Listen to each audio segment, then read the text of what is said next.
One night, the main character walked as a beautiful young girl descended against the backdrop of a shining moon. She said she came to repay him. After some time, a mustachioed man with huge luggage on his back and in his hands was running away from the growing bear with a cry full of fear. He blamed himself for being greedy and climbing the mountains. Suddenly his foot tripped on a stone and the man fell to the ground. There was horror in his eyes. The bear was ready to strike him with his huge paw with sharp claws. But suddenly, the beast was stopped by someone's hand. The bear frowned, staring at the man who was able to stop him. The main character stood in front of him. He covered the fallen man with himself, still holding the bear's paw. The young man asked if the man was okay. He looked up and saw a bear raising its free paw over the young man. The man warned him that the beast was about to attack at that same second. The hero knocked the bear to the ground. The man exclaimed that it was cool. He was glad that the young man was nearby and began to ask who he was. He suggested that the main character was a great adventurer, but the guy replied that this was not the case. The young man noticed the wound, and when the man said that, thanks to him, he escaped with just a scratch, he realized that the hero was not aggressing him at all. But the young man examined the animal's body and determined that it had broken ribs and lungs. Because of this, the bear could easily fly into a rage. The man was outraged by what the hero was doing. He shouted that the bear was the servant of the demon lord, the enemy of all mankind. The main character said that he really is a monster, but now here is his patient. The young man spoke about the sword, and his palm took the shape of a sharp blade. He cut the beast's flesh with this blade, to the surprised exclamation of the man. After that, the hero began to look for something with his hand in the bear's body. Soon he found and pulled out a fragment of a rib from the body. The guy apologized for being rude to the animal. He decided to leave the remaining wounds to heal themselves. The bear rose Saturday down and looked at the mustachioed man. He was afraid that the beasts would kill him. The hero asked if the animal was okay. He looked at the backpack in the man's hands. The young man asked him if he had axe that belonged to a bear. The man began to deny it. The main character realized that a rare bear with axe was sitting next to him. He was angry at the man for taking his cubs. The bear took the axe in his mouth and ran back where he came from. The young man waved after him. The man asked the hero if the bear followed him even when wounded because he wanted his children back. The guy replied that he didn't know that the man said that the young man had already guessed about stealing the axe from the beast. The hero told him that animals also have feelings. He also said that if you listen carefully, you can hear the quiet voice of animals. After these words, the young man picked up the man and his things. He said that he needed to get around the area, so he decided to give the thief a ride to the base. The man asked who the young man was with such strength, healing hearts, and understanding of monsters. The main character replied that he was a veterinarian, and his name was Zeke veterinarian. Holding the thief in one hand in his backpack, and the other, Zeke quickly ran forward. On a tree he was running past, a small creature was sitting and looking after him. After some time, the main character found himself on a small farm. He spoke about recovery, placing his hand on the syringe. He then injected the medicine into the sick cow. She opened her eyes and after a moment stood firmly on her feet. The cow's owner and the little girl were happy about her recovery. While stroking the cow, the man thanked the doctor and said that he was indebted to him. Zeke replied that there was no need for gratitude. The girl asked her former father what kind of light was above the doctor. He said that Zeke is a special person, and this is his skill. My daughter asked whether she would have such skills. The father replied that she could not do what the doctor was doing. Zeke winked and said that it doesn't matter whether you have a skill or not. The main thing is the desire to help. The owner of the farm told the doctor not to be modest because he was a wonderful specialist, perhaps even surpassing his father. But in Zeke's opinion, he and his father were not even close, since his parent was much better than him. It turned out that the young man's father had already died. The owner's daughter expressed her condolences 6 Saturday down, and stroking the girls, had replied that everything was fine since his father had passed away a long time ago.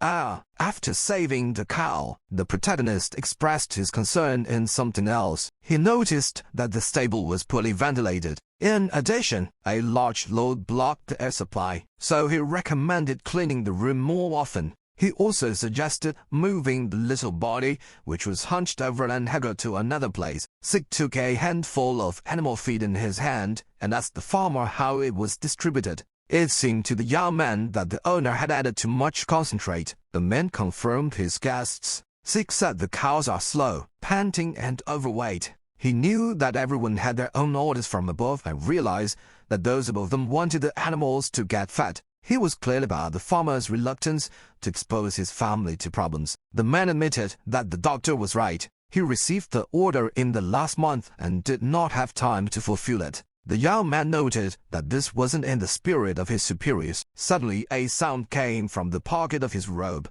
He took out a round object and looked at it. After that, Zeke put the round communication device to his ear. A loud scream from the person at the other end immediately came from it. He asked why the hero was delayed. The young man replied that he was conducting a routine inspection at the Eastern Ranch. He addressed his interlocutor to His Majesty. His Majesty was unhappy and shouted that a simple inspection of cattle takes 30 minutes. Zeke confirmed this, but explained that the inspection required too much effort. His interlocutor did not understand why waste time on this. The animals would be slaughtered for meat anyway. The doctor remained silent. His Majesty rudely demanded that he return quickly. The hero replied that he would come soon and dropped the call. The girl, who heard the entire conversation, suggested that it was very difficult for the doctor to work. He replied that he was already used to this. The farmer also heard the recent conversation and was very indignant.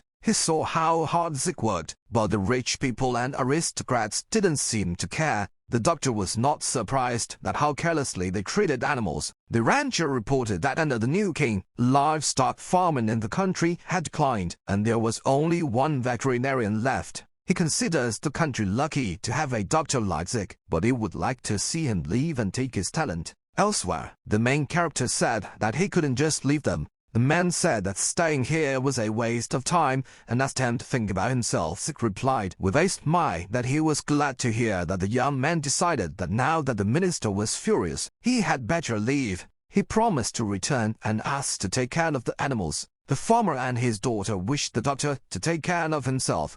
Zeke walked up to the horned dinosaur-like animal.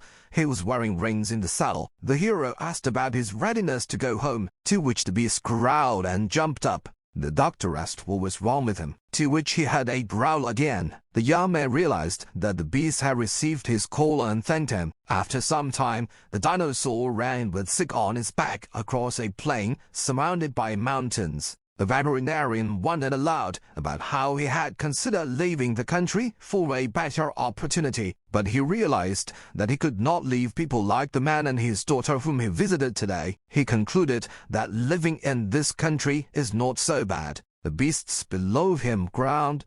Zeke, as the dinosaur named Kai-chan, would happen. It suddenly accelerated sharply, so the young man held onto it with all his might so as not to fall. The hero asked Kai-chan to stop, because the capital was in the other direction. A moment later, the animal braked with its paws as sharply as it had accelerated before holding tightly to the dinosaur's reins. Zeke looked ahead to find a white, furry creature lying a few meters away from them without taking his eyes off the snow-white animal. The young man climbed off Kai-chan's back. He assumed it was a dog taking her in his arms. He realized that she was wounded. The small dog did not move. Zeke thanked the dinosaur for paying attention to her. The vet found cuts and bruises on the motionless animal's body, but they were not anything serious. He apologized to the dog that it would hurt a little. He took blood from the dog's body with a syringe. The doctor then ran two fingers over the syringe, talking about medical examination. Thus, he found out that her blood contained toxins. This meant that the dog was attacked by ogres. The animal whines. Zeke consoled the dog, saying that he would be fine because he was a doctor. The dog barked questioningly. Looking at him, the young man closed his eyes, holding the ampoule in his hands. He told the dog that he would give it an injection and it would feel better. He asked her not to move. The dog obeyed. The doctor stroked the dog's head and thought about how well-groomed and soft her fur was. She didn't look wild, and the hero wondered how she ended up in such a place. Suddenly, Kai Chen growled. Zeke turned around and saw several huge ogres. Their leaders stood with their large clubs slung over his shoulder. The doctor realized that they were hunting for the dog, which was still lying in his arms. He asked the ogres why they were chasing her, since they had no intention of eating her, and suggested that they stop it. The young man managed to jump away before the ogre struck with all his strength his club at the place where he had stood a second before. He asked if the ogres were listening to him. Zeke flew up and kicked one of them so hard that he fell backwards to the ground. The rest of the ogres, seeing this, were left in confusion. When the veterinarian touched the ground with his feet, he said that he did not want to hurt the ogres if possible. At this, they growled loudly. Zeke realized that they had no intention of leaving peace, for the ogres ran towards Zeke in a crowd, but he, putting his hand out in front of him, cast a spell, and all the monsters had suddenly frowsy with confusion on their faces. The doctor then spoke a spell pointing to fingers downwards. All the ogres began to lose consciousness and fell face down. Zeke noted that these two medical skills are useful for situations like this. Zeke coughed and became convinced that the dog was missing. He recalled that the monster seemed to be saying something. The dinosaur appeared nearby and licked the young man's cheek. The vet said the dog seemed to be doing better, so the details weren't important. The young man and Kai Chen went home. Returning back, the main character immediately appeared before the king sitting on the throne. He confronted Zeke with the fact that he was fired. The doctor was at a loss. He asked why he was being fired. The king replied that the prime minister had reported to him that the veterinarian had incurred enormous expenses, far in excess of his needs. The prime minister confirmed this with gloating. He expressed that livestock are nothing more than animals that are bred, killed, and eaten. In his opinion, anyone who spends so much money on their medical care does only harm, not good. He added that Zeke's justification is health and environmental, but if the animals die, a few cubs will be enough. The king confirmed the prime minister's words and asked if the doctor wanted to say something. Zeke asked the king for forgiveness. After that, he decided to speak out that livestock farming is not as simple as the minister said. Without competent management, productivity will not be stable or will completely disappear due to the spread of diseases. He added that he was responsible for managing the monster squads used by the national army, and special methods were needed to suppress the inherent ferocity of the hags and beasts, without which the country would suffer human casualties. In addition, the country will also suffer material damage. The prime minister told Zeke with a grin that a useful magical tool had recently been invented. He showed him a training tool that looked somewhat like a collar. The minister revealed that by wearing it, one could force pets and magical beasts to obey at will. While they had him, Zeke was useless. The doctor was outraged that they were treating animals like objects by using such an item. He argued that if they continue to trample on the feelings and dignity of animals, then one day a disaster will not be avoided. The minister laughed at the young man's words about the dignity and feelings of animals and suggested that he was delusional. The king called Zeke's argument stupid. He said the doctor deserved to be punished for all the harm he had caused to the country, as well as his many false claims to competence, but he recognized his work, so he promised to treat the vet with leniency. The king ordered Zeke to be deported. After some time, the young man sat a day on the riverbank and looked at the night landscape. He lay down on the ground and began to reflect on how he thought he had done his best to replace his father, but the world had gone crazy. When a new king took the throne, Kai Chen came up to him and licked his face. The young man assumed that the beast was trying to console him. In this way, the hero sat her day down and said that animals are not things that can be thrown away. They are creatures with feelings and hearts that encourage their friends in difficult times. He patted Kai Chen on the back in a friendly manner, and she responded by pushing the young man so much so that he fell from the shore into the water. The wet guy, laughing, acknowledged the victory of the beast still sitting in the water. He saw a bright light in the middle of the night sky. The young girl of fabulous beauty descended towards him. It seemed from the moon itself. Zeke looked at her with a fascinated gaze. The girl barely touched the water with her toes and opened her eyes. Looking at Zeke, she said that she missed him and that she owed him. The girl looked very happy when the girl said that her name was Tiffany. but as the main character to call her tea, the hero invited her to his home. She happily agreed. The young man told her his name, and she thought it was beautiful. Kai-Chen lay down to rest near the house. Inside the dwelling, there was a bed on which Zeke sat down. Tai sat on a chair opposite the doctor. The vet asked if she was the puppy he had rescued. The girl answered in the affirmative. Zeke noticed the ears and tail that remained even when she was in human form. He said she looked like a monster, but he was saving an ordinary puppy, not a girl like her. Suddenly Tai was illuminated by light, so the hero had to close his eyes and turn away. She jumped up and screamed that it was not like that at all. A moment later, the puppy he had recently rescued was floating in there in front of the young man. Tiffany asked if Zeke believed her now. He replied that he did. He asked if she was a monster. He had never heard of such a species that could turn into humans. Tai replied that she was certainly not a monster. The dog hovering in the air asked the young man a question if he knew about the gods of monsters. Zeke replied that he didn't know. Tai explained that these are monsters that have existed since ancient times and are equal to the gods, and the one who rules them is called the Divine Beast King. It turned out that Tiffany is the daughter of the Divine Beast's King. She came to invite Zeke. The hero was perplexed. Tai explained that Narada is a land of water, greenery and beasts ruled by a Divine Beast's King. This land needs Zeke's loving hand, which he extended to the unknown monster he found along the way. The vet looked at his hand and said there was only so much he could do, but if he asked him for help, he would give it. He told her that he had recently been deported, so her offer was perfect. You were happy. Zeke raised his hand into a fist and spoke. Tai touched his fist with a paw. A pop was heard, and the young man's body lit up. The dog turned into a girl again and declared that the contract was concluded. Tai told the hero that he, having entered into a pact with the Divine Beast, would release his hidden power and gain even more power. The girl looked closely at the young man and said that if he had questions, he could ask them. Zeke understood everything and suggested getting ready to lay down on the doctor's bed,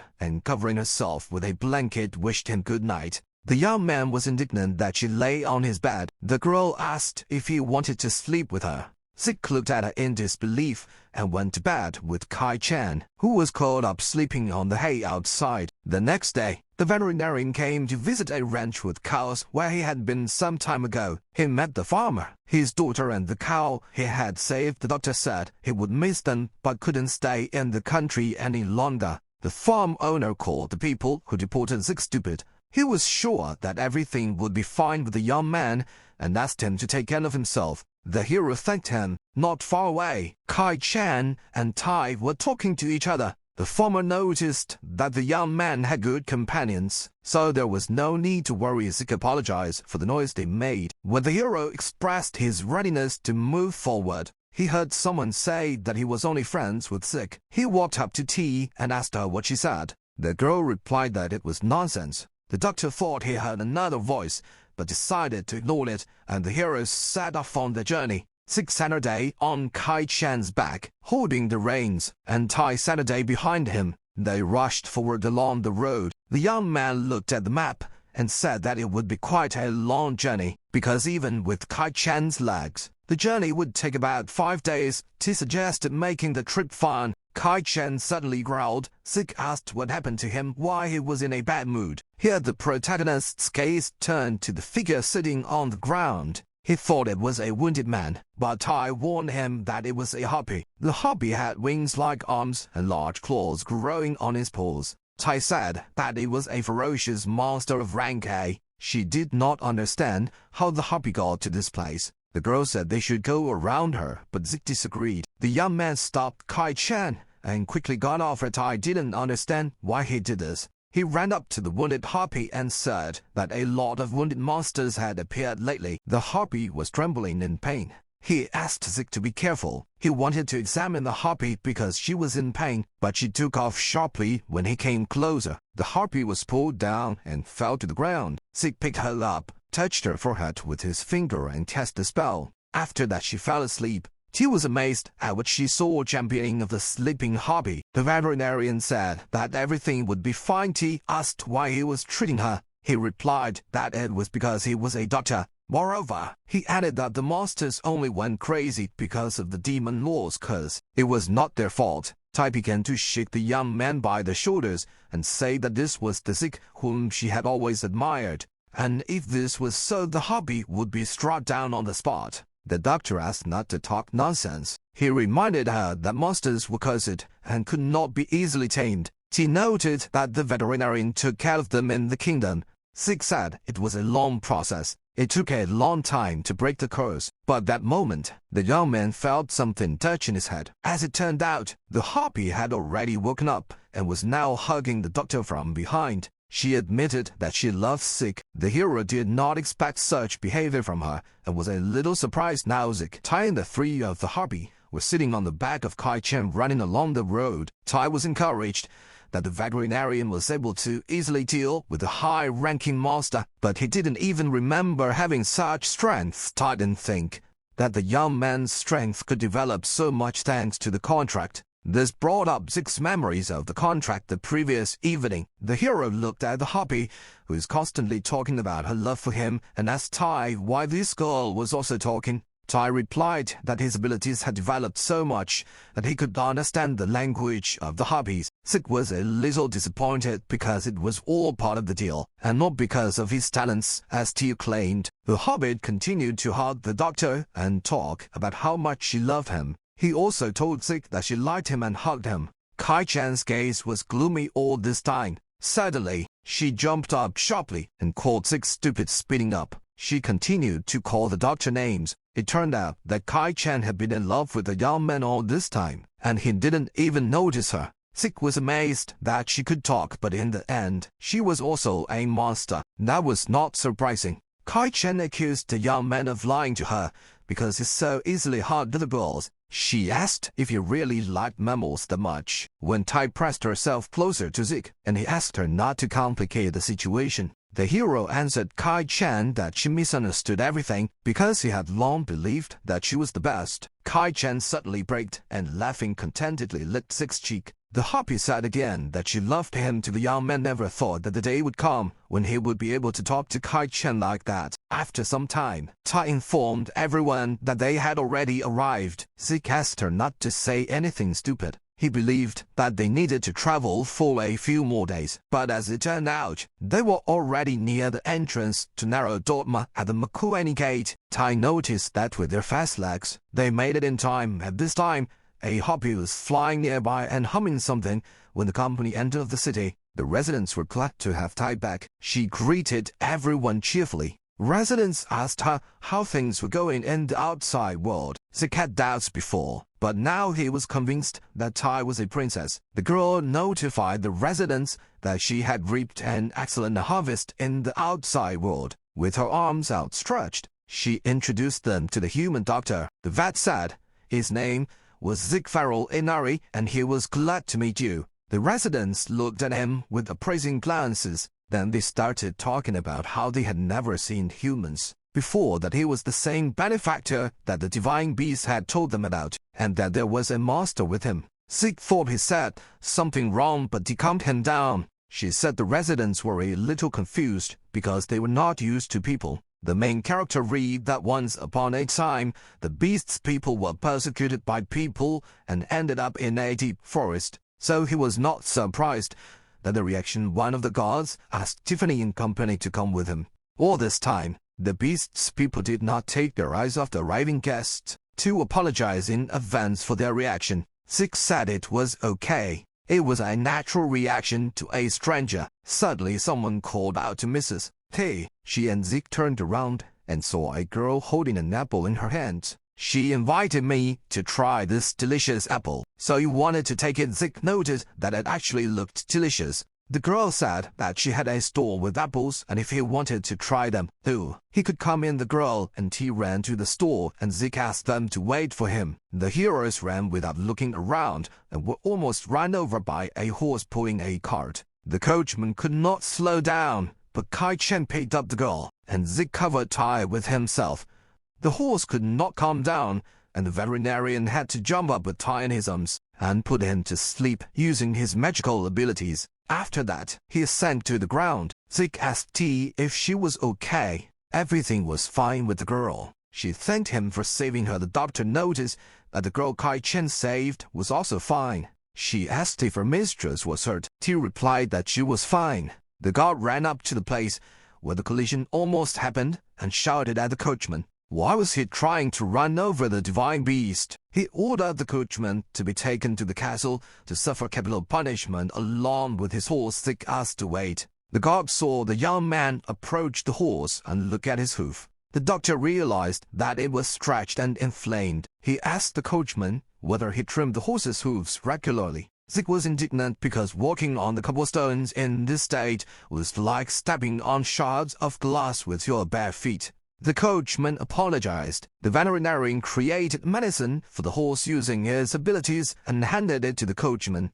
At the same time, he said that he had given the animal first aid. It would be fine all the way home, and ordered the coachman to take care of it. He took the medicine. Zeke asked the guard to change his anger to mercy. Since this situation was not intentional, Tai supported the young man, being sure that the coachman would not allow this to happen again. The guard listened to their words. Zeke patted the girl on the head who almost got hurt and said that she shouldn't have jumped out so suddenly. She immediately apologized suddenly. The Beastmen who witnessed the incident clapped their hands. They surrounded the heroes and began to scatter their gratitude to Zeke for putting the horse on his feet. The coachman expressed gratitude to the doctor for saving his horse and himself. The guard admitted that he was in shock and thanked Zeke for resolving the situation. The girl also thanked him. T was glad to hear that the residents approved of Zeke. She hoped that they would get to know each other better and become friends. The hero wanted this.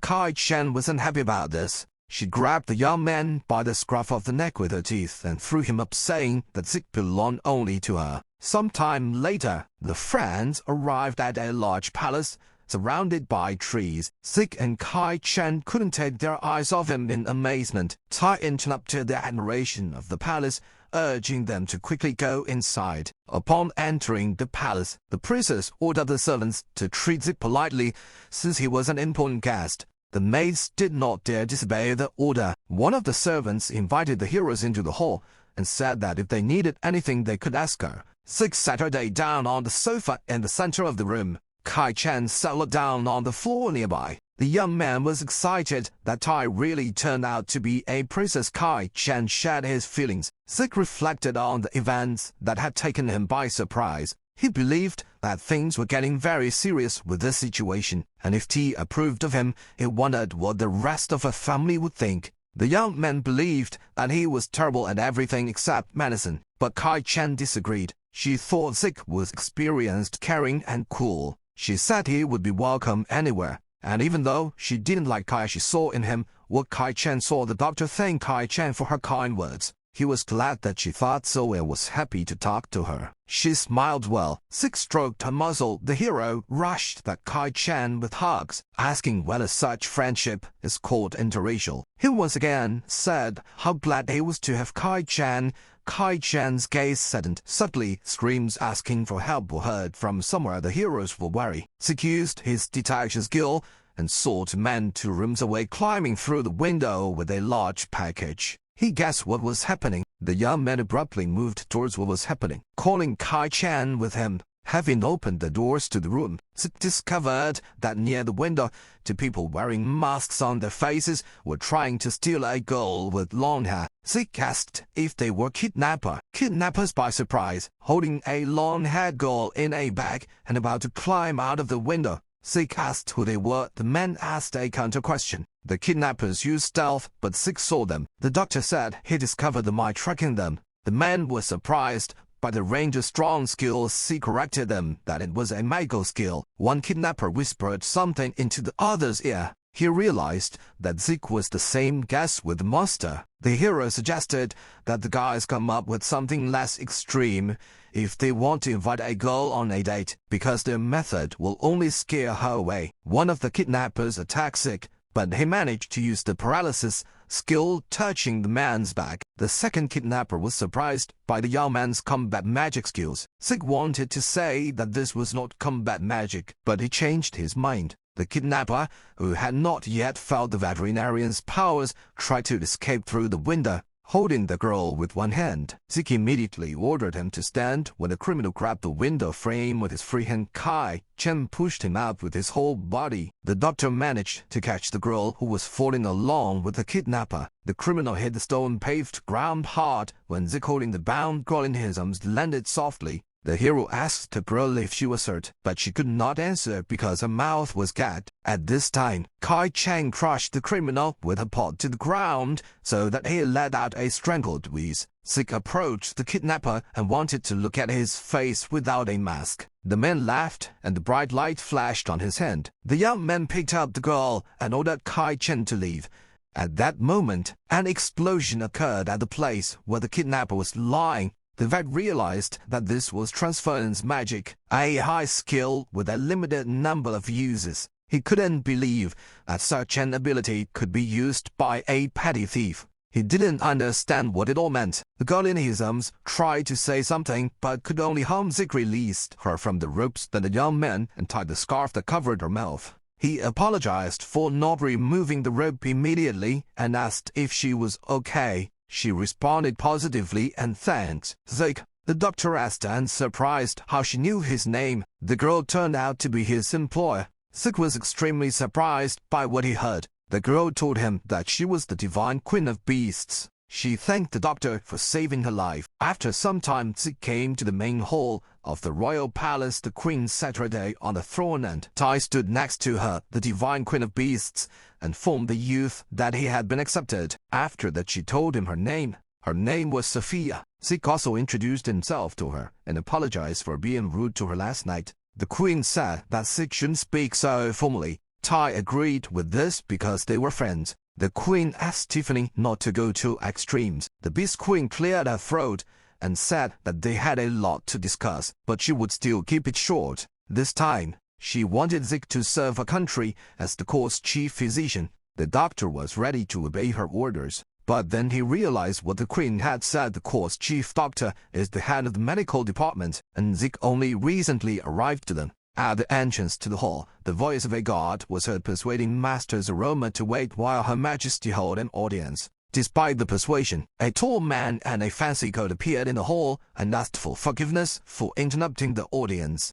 As the man approached, for Zeke was standing. The young man pulled back and pulled Tai aside to ask her who it was. The princess replied that this was Mysteries Aurora, the greatest of doctors. The hero realized that this man was the chief physician and looked at him, turning his gaze to the young man. Zero chuckled displeased. Zeke was thinking about something. The queen asked what the role wanted. He said that as the chief doctor of the yard, he cannot ignore the current situation. In his opinion, giving an important post to a stranger who has just arrived is simply madness. The guard asked the gentleman not to be rude, but Queen Sophia said that everything was fine. She noticed that the chief physician's words made sense, so she decided to consider Zeke for the position of his assistant servo, and did not want the young man to become his assistant. He expressed doubt that such an ugly bald man could occupy such an important position, no matter who supported him. He believed that Zeke might be a spy from another country. The main character understood that this gentleman was humiliating him. Zeke took notice of his physique and noticed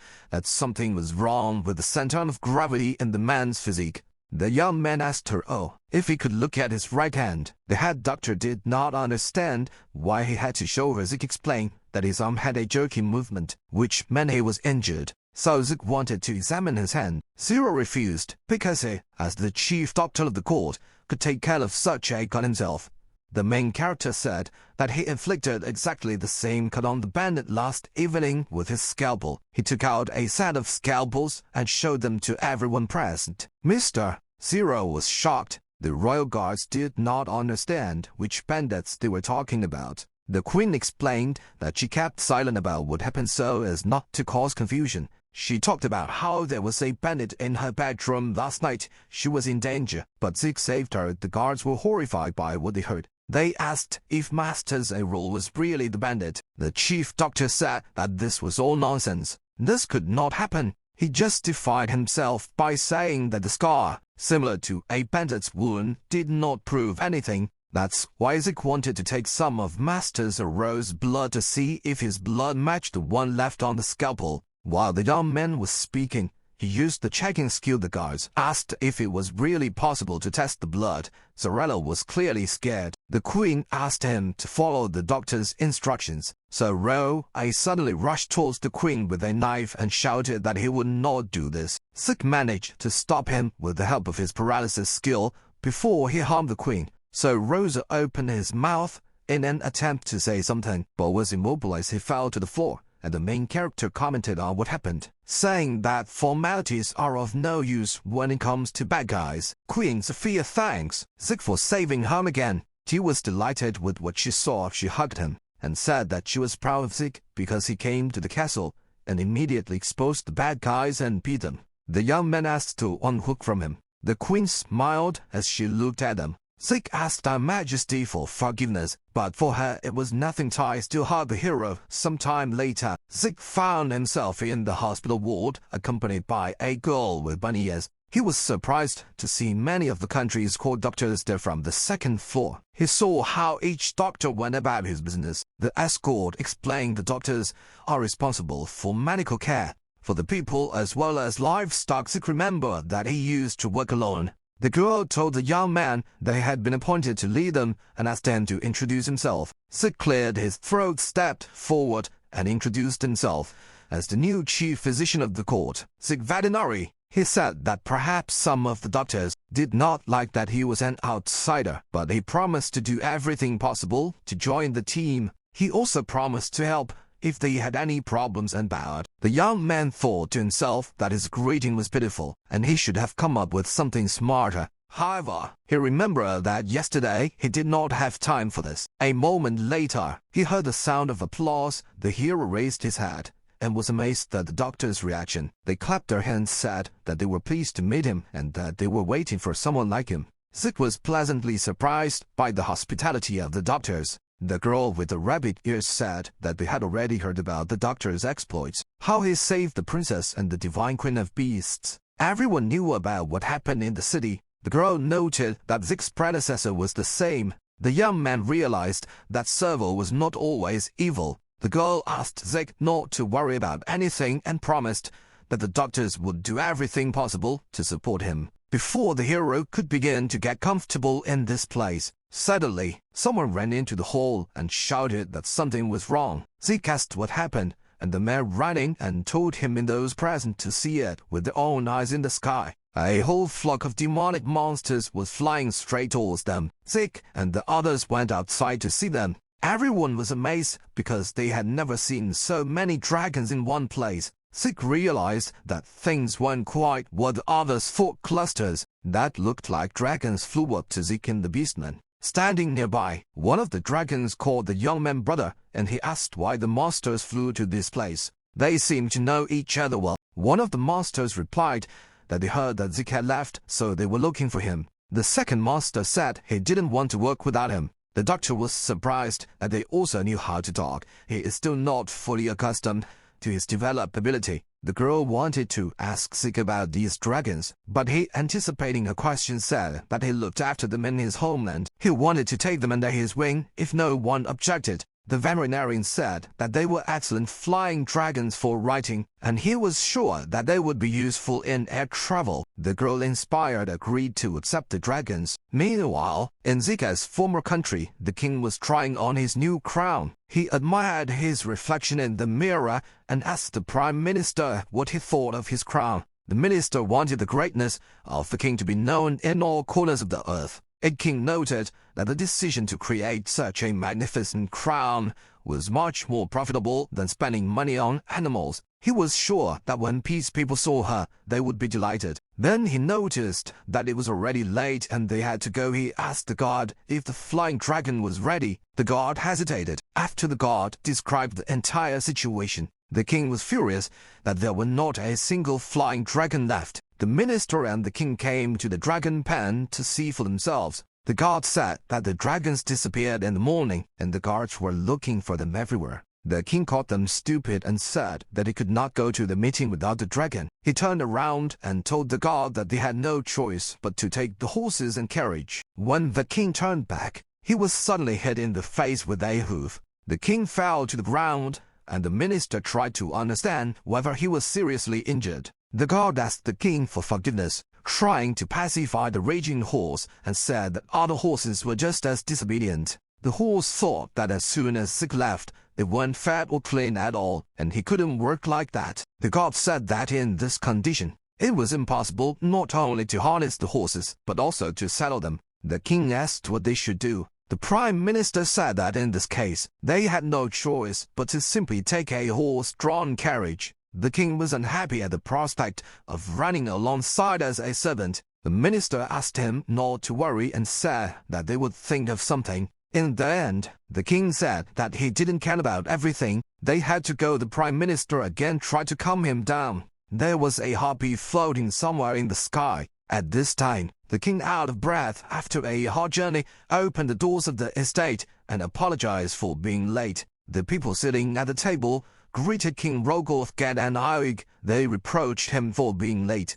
He began to make excuses to them that he had problems. The high-ranking gentleman said that they had already discussed most of the agenda, that they would write about him at the end of the minutes, that he graciously reported on his readiness to perform his duties. They began to mock him. The people in the hall continued to laugh loudly. The king was furious. He was very angry because, in his opinion, all this was happening because of Zeke. At this time, Zeke and Kai Chan arrived at their new home, which was provided to them by Sophia. The house looked quite large, so there was more than enough space. Kai Chan said that she was happy. The vet said that he contacted Mint, surprising Kai Chan. It turned out that he wrote her a letter and sent it by Owl. He said that no matter how much she hated him, she was still his sister and should at least know what was going on with Zeke. He then suggested that Kai Chan do the cleaning. The Owl brought a letter to a girl standing at the open window.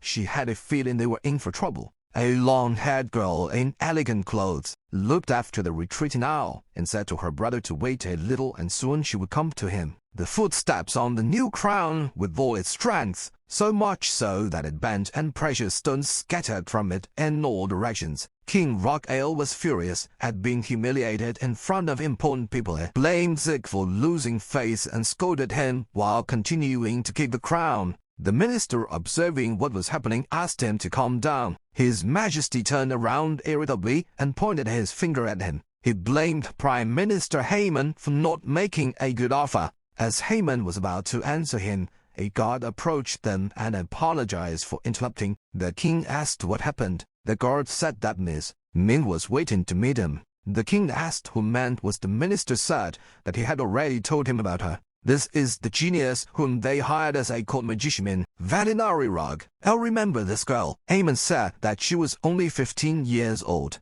but she had already graduated from the Magic Academy with honors. He noted that such talent appears once in a century. She is truly a brilliant magician. The minister was curious as to why such a distinguished personality would apply for an open competition. The king confidently stated that this was because of his popularity. The prime minister agreed with this and added that other countries would certainly pay attention to the country. At that moment, an unusually beautiful girl in an elegant robe with a pretty face entered the hall. His Majesty realized that it was Mrs. Minton greeted her. The king said that he liked the fact that she came to honor him, even before she officially received the position. Man made it clear that this was not what she had come for. She walked past the king and, leaving the hall, said goodbye. Came and asked her to wait and explain what she meant. He tried to stop her by touching her shoulder with his hand. Suddenly, the minister's hand became covered with a layer of ice, and he screamed loudly. He fell to the floor. The king looked at him in fear.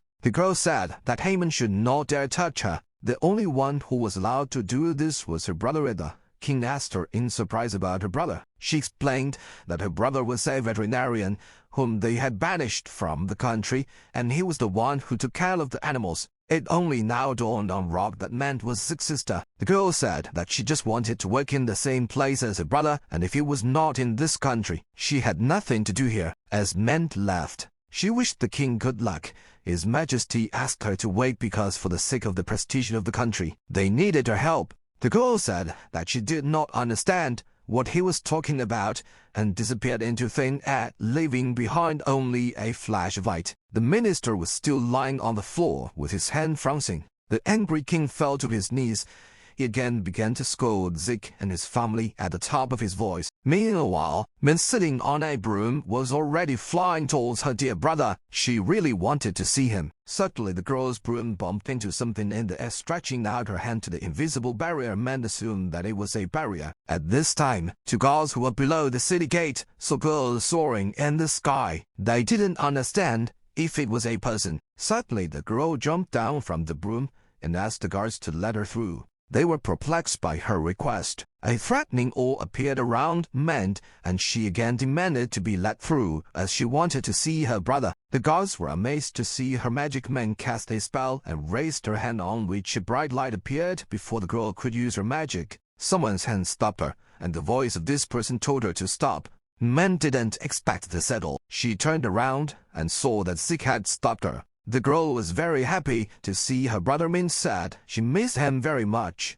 The young man asked what she was doing in this place, because she was supposed to be studying. The sister told the hero that she had already graduated from school. She concluded that she would now have a job. The girl told her brother that she had recently quit a job as a court magician. Zeke was shocked by the news. He asked Min why she did this, because he came all this way to get her into a prestigious place. The sister replied that all she needed was Zeke. The hero was surprised by the changes in the girl's character. Previously, she kicked Zeke out, said that she was tired of him and was dissatisfied with everything. When the young man remembered this, man blushed. Kai-chan intervened in the conversation. She said that Min's personality changed when she became old enough before that she had a simple, childlike innocence. The girl got angry and called Kai-chan a lizard to confess to his sister that he thought she hated him and to apologize for not saying it earlier. When Zeke left the country, she realized that if she was not honest, she might remain misunderstood for the rest of her life. The girl said that from now on and forever she loves her brother. Zeke replied that he loved her to meet and asked him again if they really loved each other. Kai-chan butted into their conversation, trying to convince me that Zeke only loved her. The girl argued with the lizard, reminding her that her brother had just talked about loving Mint. Zeke felt uncomfortable with the argument. The hero invited them to go home and apologized to the guards. They said it was okay if it was his sister. Zeke invited his sister to stop by his house. The girl agreed and said that she would be a guest in this country. The young man Kai-chan and the guards looked at her strangely, finding themselves at Zeke's house sometime later. The hero sat her down to drink tea. The veterinarian was glad that Lady Sophia agreed to let men stay in their country. Zeke said his sister didn't have to stay at his house. They noted that there is nothing strange about a brother and sister living under the same roof. Zeke said that she is now her own person. The sister hugged her brother's hand and inhaled his scent, saying that she had not done this for a long time. She added that she loved Zeke. The hero thought that she still needed him. Suddenly, the magical light in the room went out. Min asked if his magic had run out. Zeke replied that apparently not. Many elongated shadows with glowing eyes appeared in the darkness. Zeke asked if these shadows were monsters. Min replied that it was like a shadow puppet skill. She warned that they were unaffected by physical attack, sleep, and paralysis. The hero decided that he needed to defeat the magician who used this skill. Min agreed with his decision. All the shadows suddenly rushed at Zeke, but the young man managed to bend down and disperse them. Zeke was happy with his job. His sister said he was cool. Suddenly, a voice was heard from somewhere. He asked how Zeke did it, because neither blows nor magic affected his shadow doll. The veterinarian replied that he simply sewed the dolls up using sewing thread. The voice said that he could create an infinite number of shadow puppets, fill the room with them, and destroy Mint and Zeke. The hero used the paralysis skill on one of the shadow dolls.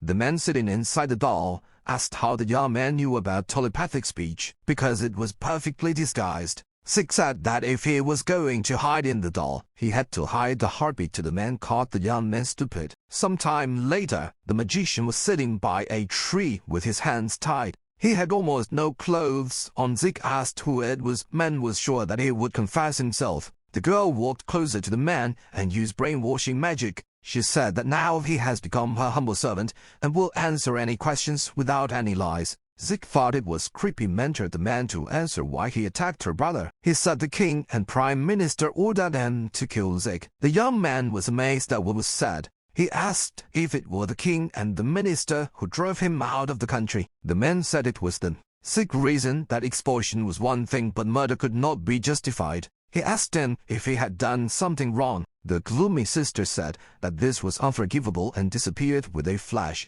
Zeke wondered where she went. Meanwhile, in the palace, King Rock-Ale was trying to figure out how he could get men back. The prime minister had told him that given the way they dealt with Zeke, his sister was unlikely to agree to return. The king began to accuse them, and instead of taking Zeke's side, he said that he meant that they would have to make some concessions to get men back. Rob realized that they needed to show that they were ready to take Zeke and his sister back. He decided that then at the first opportunity, they would hire an assassin and kill him. The minister approached the king for thinking negatively. His Majesty did not think so. Still, Haman thought that sending an assassin was a pretty good idea since he had already sent one behind the minister.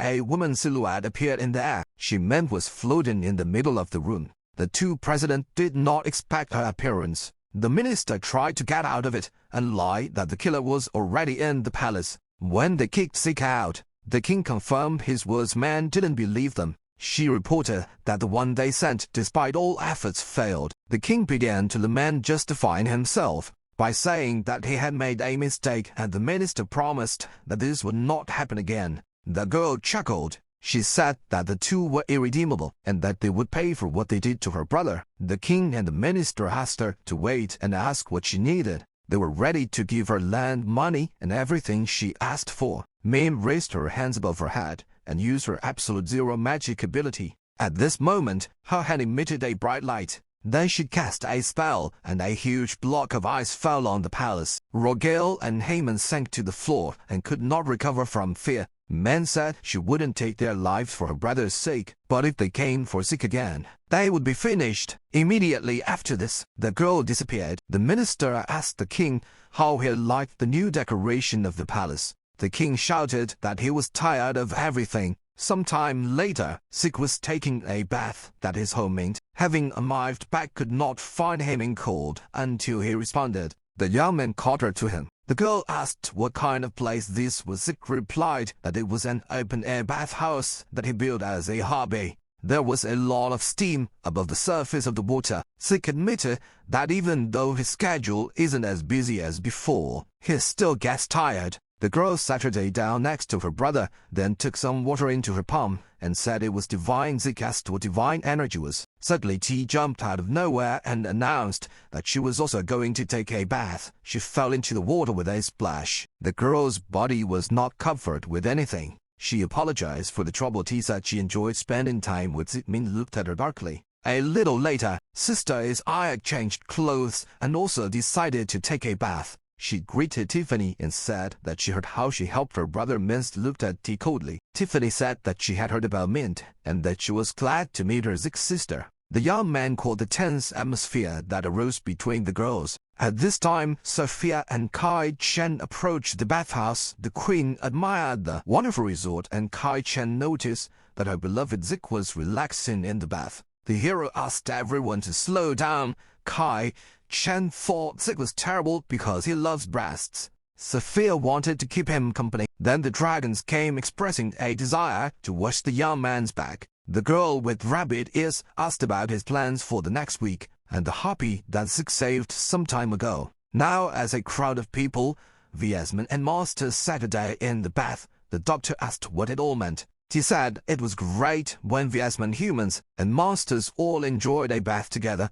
She wished they could laugh like that with everyone in the world. Zeke agreed with the girl and said that this won't happen as long as the demon lord is around. She said that although Zeke has the dragons under control, the curse of the demon lord has not gone away, and as long as he exists, there will be no end to conflicts. Her brother agreed with this. Zeke suggested to the demon lord that they take a bath together and get to know each other better. Man said that was impossible. A dark-haired girl with horns on her head peeked out from behind a tree in the forest. She asked what it was while the ice that covered the king's castle still had not melted. One of the guards informed the minister that the guards had attracted all the magicians, but this was not easy. When it came to magic of such a high level, Haman ordered everything to be completed by the end of the week. He added that they were lucky because there were no casualties, but nearby facilities were badly damaged, so they would have to draw up a special budget for them. Scattering curses, the king entered the hall.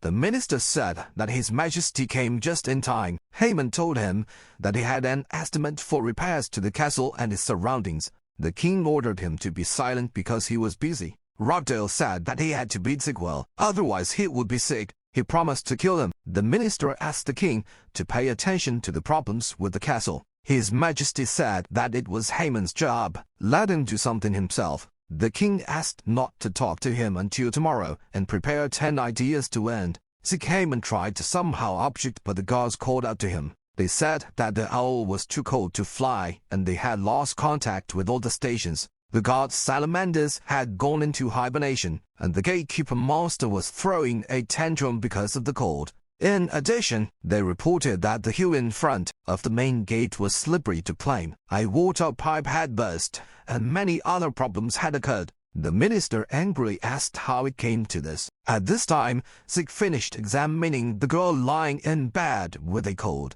He said that we needed to see how the illness passed overnight, and promising to return the next day, he wished the girl good night. When leaving, he told her mother that he wanted to vaccinate the girl and asked her to prepare her for this. Mom thanked the doctor stretching. Zeke decided that the work could be finished. Tai happily said that now the three of us can have a walk day. Kai-chan, who was standing nearby, objected that she should be the one on a date with Zeke as the friend, climbed onto Kai-chan and set off. Tai declared that they would have fun. Kai-chan said that she was too attached to Zeke and wanted to throw her off her back. The young man asked them to stop quarreling. Zeke thought that he was having fun at his usual pace. Compared to the past, it was much calmer here. Tai turned her head to the side and thought about something. Zeke asked her what was wrong. She said she smelled blood. The heroes stopped and got off Kai-chan's back. In front of them lay a huge bloody monster that looked like a dragon. There were large holes in his body. Zeke noticed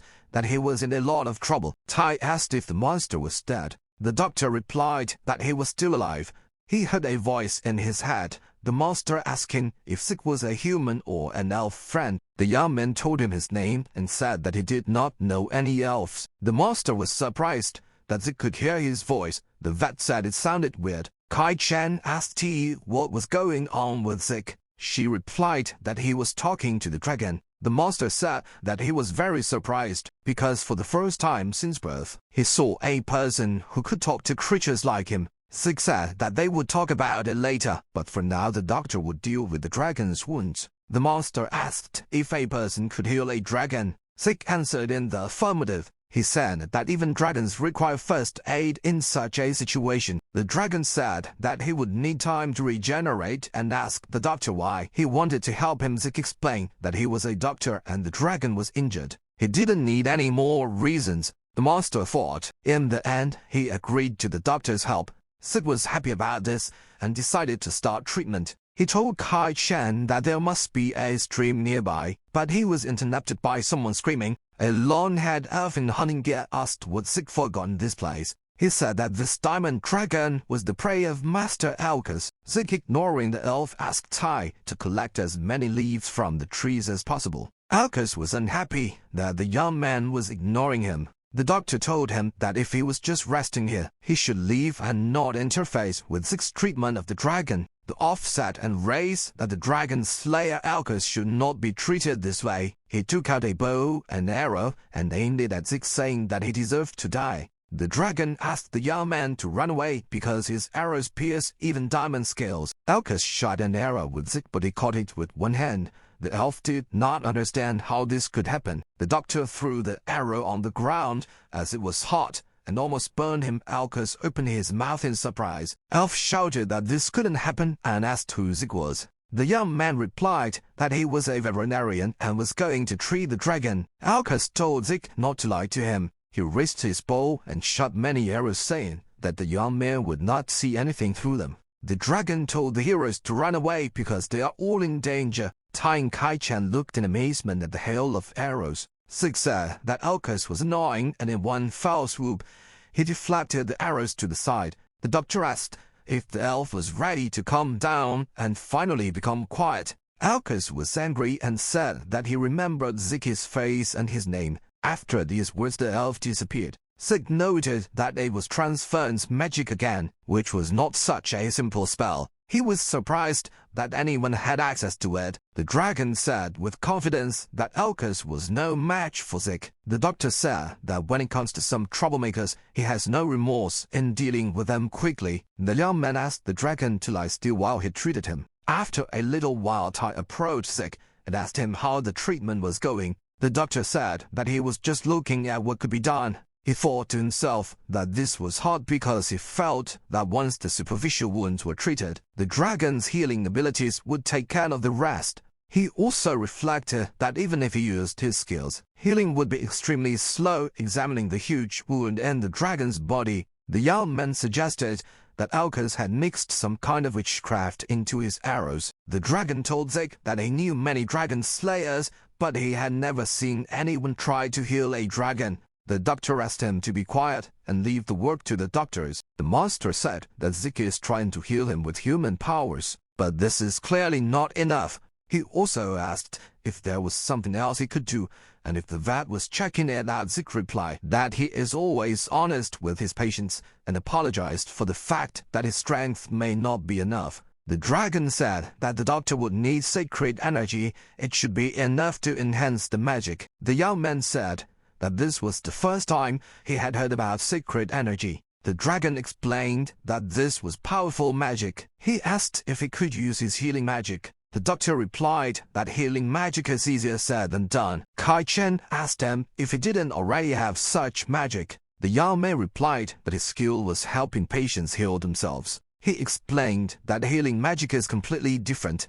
It reverses providence and returns patients to normal life, and he has not even mastered what man told him. The dragon said that Zeke can still heal because such powerful energy bubbles inside him, and this is not a coincidence, but his path, the accumulation of many healings. Zeke asked how the dragon knew so much. He replied that he understood this from Zeke's spirit in his hands. Looking at his hand, the doctor saw it to the hero decided to check his savings. He extended his hands to the dragon's wound, closed his eyes, and concentrated. A moment later, his eyes opened. The place where the dragon lay was illuminated by a bright flash of light. He unexpectedly fell to the ground with his arms still outstretched, while Kai and Kai-chan stood in amazement. A dragon appeared before them, no longer showing any visible damage. Kai-chan said that although it didn't turn out perfectly, the wounds healed. He couldn't believe he actually did it. Tai, looking into the void, said that Zeke, veterinary with the title Dragon Healer, the unique skill Hand of God, has evolved into the Doctor of 100 Beasts. Zeke called out to her, and she said that the young man had done well. The doctor told her that sometimes she acts scary. The veterinarian was glad that the dragon was fine. The monster thanked Zeke for his strength and salvation. The doctor said he was just doing what he had to do. Suddenly he began to lose consciousness.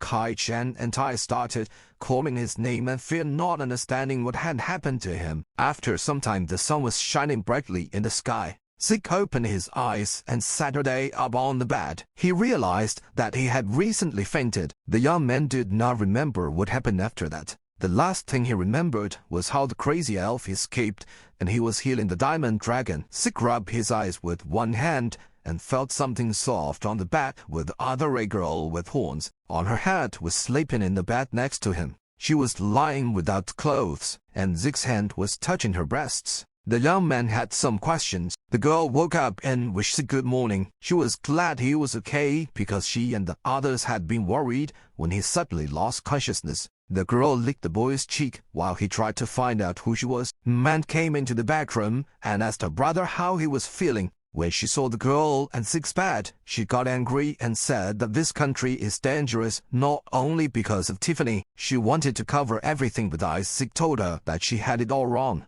In fact, the hero did not know this horn girl looking at her again. He realized that it was Kai-chan. She asked if Zeke had forgotten her face. The young man held a mirror to her face, and she screaming asked who this girl was. Queen Sophia entered the room and said that she was ready to explain everything. Everyone turned around and looked at her. After some time, the heroes were sitting in Zeke's bedroom. Sophia said that Kai Chen took on a human form due to the evolutionary power of the young man. Man asked about the evolutionary force. Zeke remembered Tai talking about something like that. The queen asked those present if they knew about the existence of monster evolution. Man said that this is a phenomenon where a monster evolves to a higher level by hunting other powerful monsters. Zeke noted that Kai Chen did not eat monsters. Sophia explained that monsters consume energy through food, or rather the magical power of the target, and when a large magical force enters the body, natural evolution can occur. Man deduced that her brother's magical power was causing evolution. Zeke remembered what the dragon had said about this. The hero then asked why he had such magical powers. The queen said it was because of the contract with Tiffany. Sophia said that by making a pact with the divine beast, Zeke received divine energy, and his recent encounter with the dragon must have strengthened it. Suddenly, Min realized that this was due to the power of veterinary. The queen asked what it was. Man explained that the veterinary clan can use the power of the monsters dependent on it as their own. With the power of a god and the power of a dragon, Zeke underwent an existential evolution. Sophia asked if men had changed because of this. The sister, in simple words, told her uncomprehending brother that he had become the strongest user of healing magic, endowed with the power of a god. Zeke and believing right away. He thought that with healing magic, the miraculous power that heals everything, the doctor could heal people, beasts, and monsters alike. He realized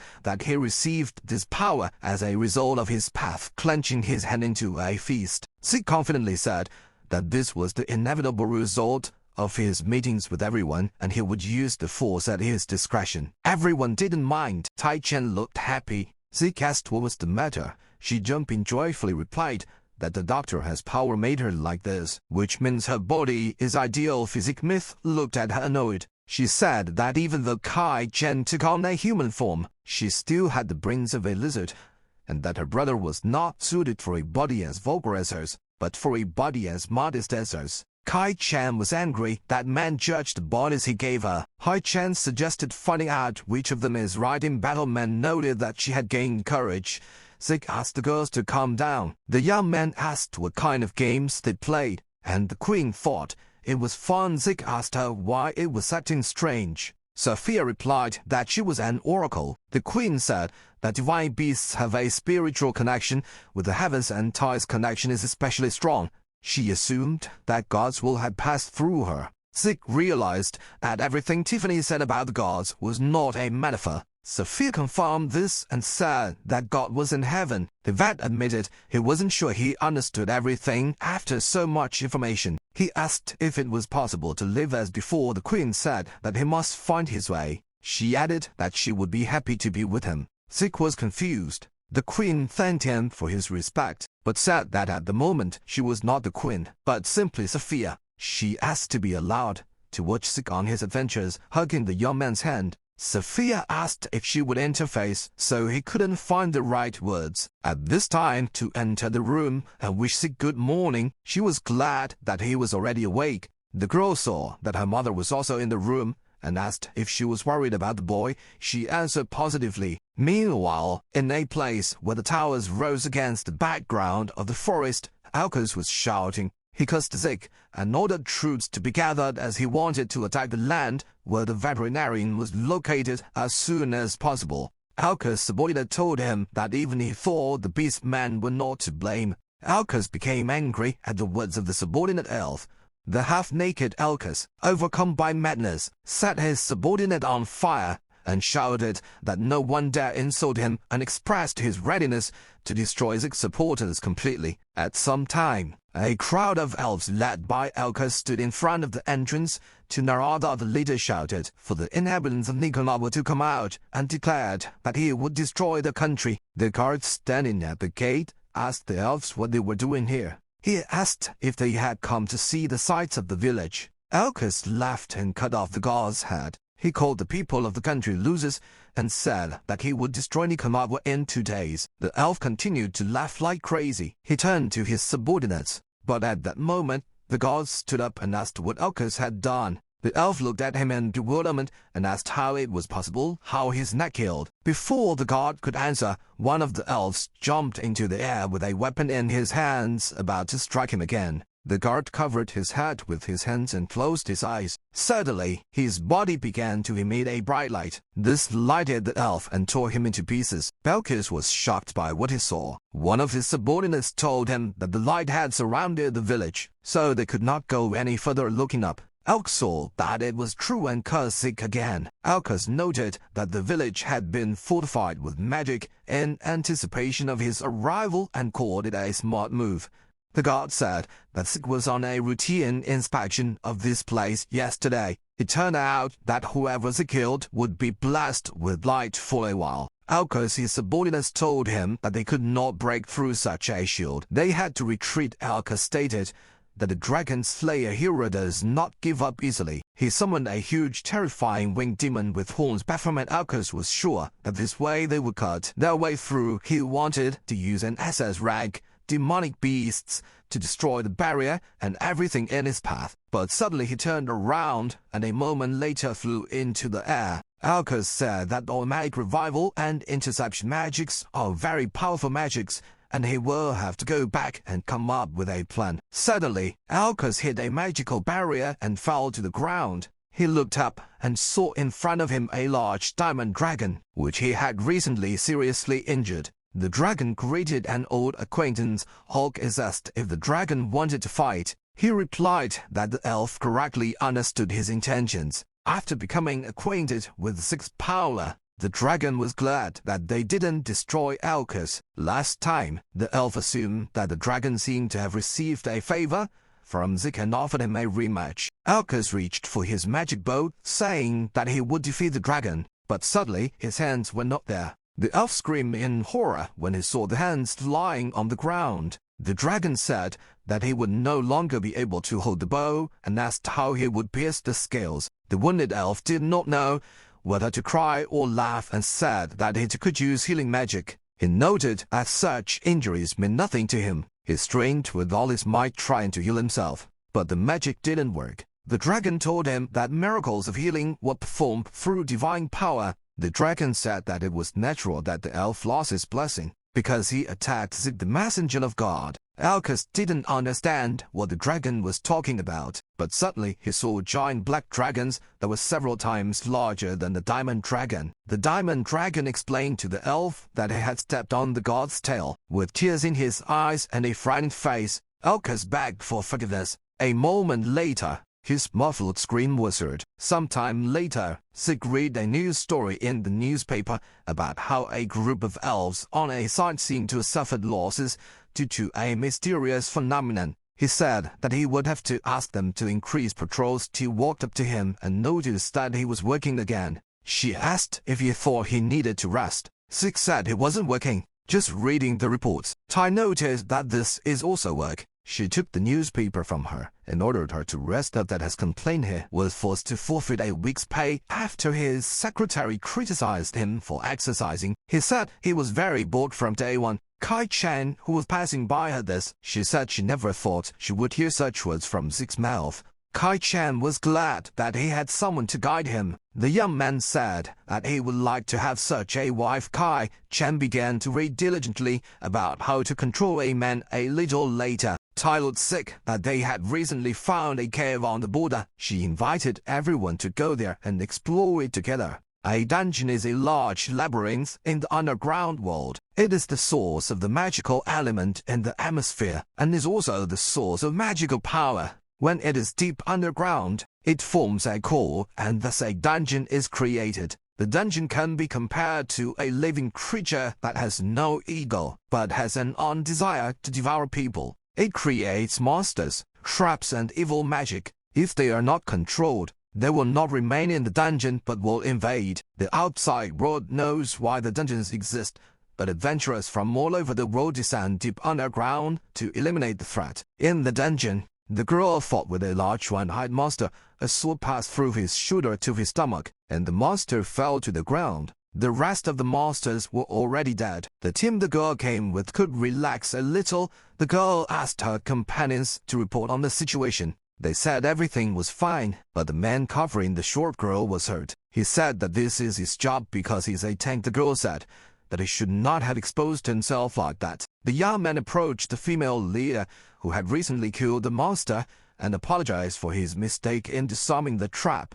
The leader said it wasn't all his fault. The short girl said that the whole dungeon has a disgusting atmosphere. It's not half as bad as it could be. The man in the cloak suggested retreating because the cave was full of S-class monsters, but the leader was against it. She said that it would be disobedience to the royal order. They would lose the confidence of the prime minister, and this would be disastrous for their party. The leader ordered her comrades to change roles. She decided that she would tank and the others would cover the rear guard. The short girl warned that she could feel the magic being activated and asked everyone to be careful. Suddenly, the team was surrounded by a huge crowd of monsters of different types. Everyone realized that they would have to start all over again. The leader ordered the battle to begin. At this time, Zeke and Kai-chan, at the full speed of the wave of lava that caught them, flew into a wall of bricks, making a large hole in it. When they landed, they laughed because it was fun.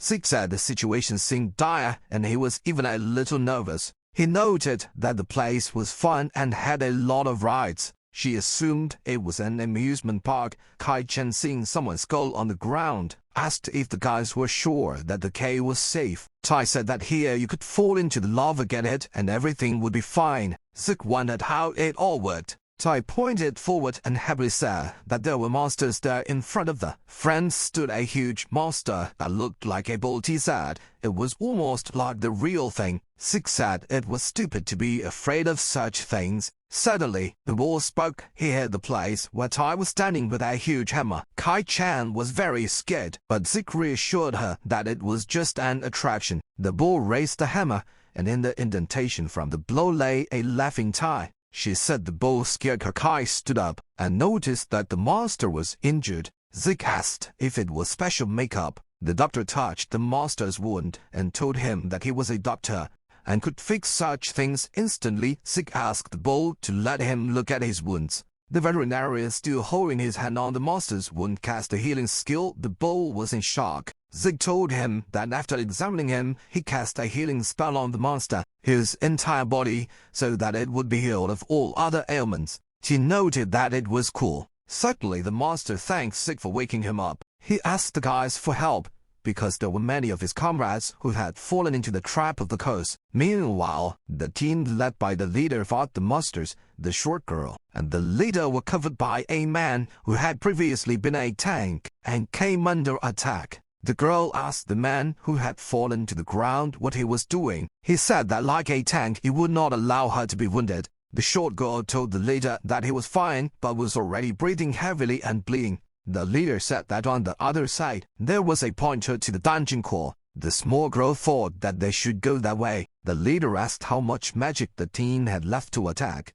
Her companions responded that it was 20% of the subbers' magic or 30% if they used the latest restorative agents. Hearing this, the leader said that when she gave the signal, her companions should fire everything they had at the front line. The young man on the team said that if they just shoot at the opponents, they would choose evasive tactics. The leader ordered to get rid of the enemies, and she would buy them time. She told her companions to head in the opposite direction and scatter the enemy, and she would rush as fast as she could. And then together they would destroy the core. The blonde boy asked if she thought a happy ending for everyone was real. He thought it was funny. The leader said that it was her fault, that she misjudged the difficulty of the dungeon, which put them all in danger, so she should take responsibility. Another young man with sideburns said that she again didn't think through the plan to blow up the wall. He added that if she could complete the dungeon with this strategy, she would have no problem wherever. She does not even know the attributes of the cannonball, such as the quality of the gunpowder, the strength of the wall, the strength of the impact on the terrain. Although the leader was furious that the guy noticed the flaws in her plan, she was grateful for the support from her companions. They were confident that they would cope with everything and return alive. Suddenly, the wall behind the team exploded, causing them to be amazed through the resulting hole in the wall. They saw Zeke with his friends in the pool. The recently fighting team did not understand who it was and what they were doing in this place. Zeke said that he was just a doctor passing by.